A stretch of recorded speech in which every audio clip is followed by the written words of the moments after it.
What's up again, everybody? This video, I just wanted to break down a little bit about my story and why I decided to go against the grain and go on the road less traveled and really share my knowledge and how to tattoo portraits. Because it's no secret that in this industry, there's 99% of people in it don't like to share their secrets, right?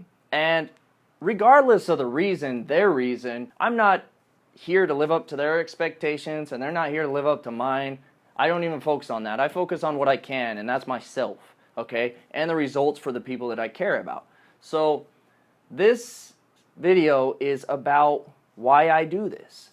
Now, it all started when, I had a troubled youth. I'm not going to go into that a ton, but it was involved with lots of drugs, gang violence, broken home, and just all, like, a bad life. And this isn't just a sob story. It's just something so maybe some of you guys can relate to it. Maybe you can't, but just to know who I am. Like I said, I like to be transparent.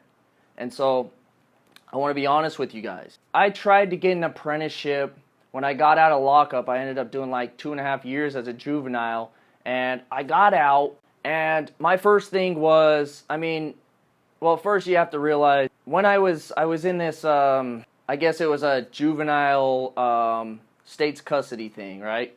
And my best friend was in there with me, actually. Justin Michael Mata, R.I.P. My best friend, we had big plans to start a tattoo shop, and I was really going to take my tattooing seriously when I got out, because I was just drawing so much, and I was just so fascinated about tattooing that me and my friend, we talked about opening up a shop. I've always had the dream of wanting to learn how to really tattoo and opening my own shop and just living my dream lifestyle. And long story short, my friend, we had a home visit. We both had a home visit on the same day, after being locked up. And what a home visit is basically, where you go out to see your family for a night and then you got to come back. Okay, it's a privilege when you're doing good in a juvenile detention or custody type thing.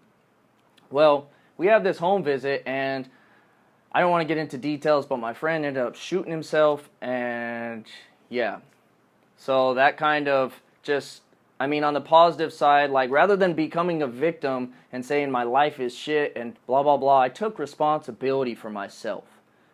And I had the mindset, and I realized, it just brought awareness, I guess, to life's short, and it is what we make it. And we are all responsible for ourselves and our results in life. And man, it was a killer. But at the same time, we all have those blessings in disguise. And that's what that was. So I got out. I realized I wanted to become a tattoo artist. I decided to go out and do it the right way, or try to do it the right way. So my family, they had this tattoo artist that he was our family tattoo artist. He tattooed my stepdad, my mother, and my uncles, and all that stuff. I don't want to get into his name, but basically, I went into his shop. He had a really great reputation. I really looked up to the guy as a role model and somebody I could really learn from, And I could have chose anybody, but I went into his shop, asked him if I could be an apprentice or what it would take to become one. Well, long story short, once again, he said, you might as well go get a real job. You'll never become a tattoo artist. And that's a dream killer, right? That's fucked up. Well, I already knew, I had a knowing in my heart of what I wanted to become. And I've been really strong at being rebellious and kind of thinking for myself. So it didn't really discourage me. And I have this kind of X factor in me where it's like, if you tell me I can't do something, guess what? I'm fucking doing it, all right? And it's a blessing. But basically, I tried to get an apprenticeship. He told me that I'd never become a tattoo artist. So ever since that day, I realized, like, I never want to be looked at like that. Like, this dude's won tons of international awards, great artist, charged like $200 an hour, really respectable, supposedly, guy. And, to each their own, but for me personally, I never wanted to be that person. I never wanted to hide my secrets. I never wanted to just discourage people. I want to empower people and inspire people. That's what art is about. When you learn something, you're doing a disservice to the art form by not helping other people along the way. And that's what I truly believe. Truly, truly believe. And the funny thing about that is when you start to help people out, sometimes you learn more. You know what I'm saying? So it's like when I started helping people out and they started asking me questions of how I do this, how I do that, at first I was just on autopilot. I didn't even know how to do this stuff. But it brought awareness to really thinking about what I did and how I did it. And so it's been a blessing once again, you know. And I encourage all of you guys to really go out there and share what you know and help people out, because we'll never truly know what's possible in this art form, in tattooing, unless we go out there and really see, you know, sharing the knowledge. I mean, Bruce Lee had this whole situation, if you're into Bruce Lee, he had this whole situation where he came to America and he wanted to share his knowledge on martial arts to America. And his masters, they didn't like that. They said it was a sacred form of, you know, a sacred art, and it shouldn't be shared with just anybody. Well, he decided to share it anyways, you know, and now, I mean, I don't know what his master's name is or any of the other people that, you know, didn't like him doing that, but I definitely know who Bruce Lee is, and that means one thing. That means he made a worldwide impact. He innovated and he changed the world, and that's what's needed more in this world. You know, too many people are negative and judgmental and know-it-all and huge egos, and not enough really role models out there. And we need more of those. That's kind of where I'm at. Sorry I kind of rambled a little bit, but that's where I'm at. And I hope you can respect that. I hope this gives you an understanding of why I'm doing this. Now, there's one more thing I wanted to shed some light on. Another real big pain point, you could call it, in my life. So after, you know, by the way, I never ended up getting an apprenticeship. You know, I kind of just learned how to be safe and how to be clean, and I started in the house, and I just got a ton of tutorials, a ton of quality supplies, asked a ton of artists, you know, for feedback and questions and all that stuff. That's how I learned personally. Now, I'm not totally for an apprenticeship. I'm not totally against one. You know, I think ultimately it comes down to ourselves, to educate ourselves, and regardless if that's in an apprenticeship or not, you know, it's up to us to soak in the information and teach our brains how to do something. There's not, like, just like Bruce Lee said, there is no other knowledge besides self-knowledge. All courses, and that's not to take away from this course at all, but basically what he means by that is when you kind of leave the responsibility out to something, you give it control to do what it wants.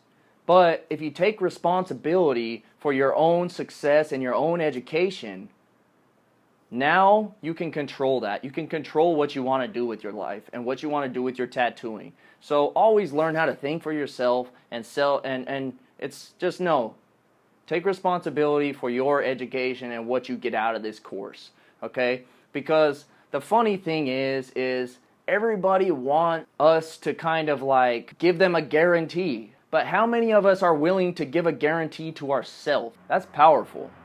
I'll let you think of that. Everybody wants us to give them a guarantee, but we're not really willing to give ourselves a guarantee. Man. So give yourselves a guarantee. Guarantee that you will learn how to tattoo portraits. Give yourself that. You deserve it. After a couple years of learning, I kind of went into a shop and I was like, hey, I want to get an apprenticeship again. And they ended up hiring me as an artist, and I just kind of started picking up stuff there. You know, I wasn't the best, of course. It's always a journey. But that's kind of how I started. Now, somewhere in the mix right there, I got in this car accident, right?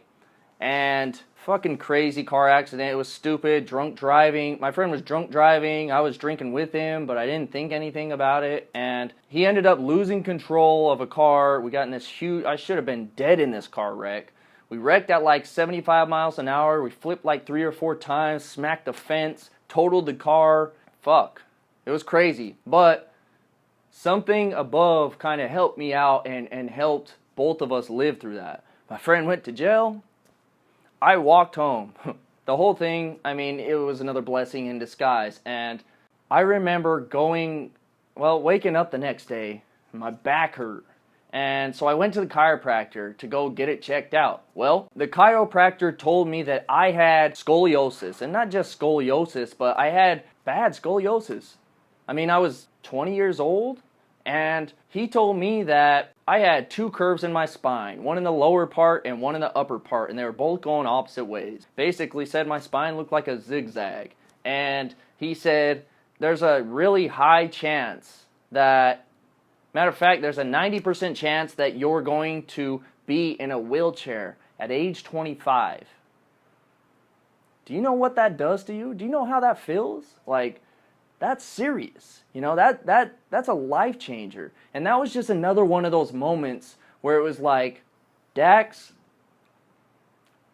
you only live once. And there's never any telling of when it ends. You know what I'm saying? And so ever since then, I've just built up this habit of, you know, working hard, striving for my dreams, making the most out of my life. And I suggest that everybody do the same, you know, because we never know when life's ending, and we never know, you know, what we can accomplish in life until we just constantly do it and just do it. So that's what I wanted to express in this video, is just give you an idea on who I am, why I do the things I do, and just a couple, you know, major impacted times in my life. And I'm sure all of you guys have your own. Don't be a victim of your pain points in life. Use those to empower you, because nothing is right or wrong in life until we make it that way through our thoughts. There's a negative way to look at something, and there's a positive way. And negativity will never get you anything but more negativity.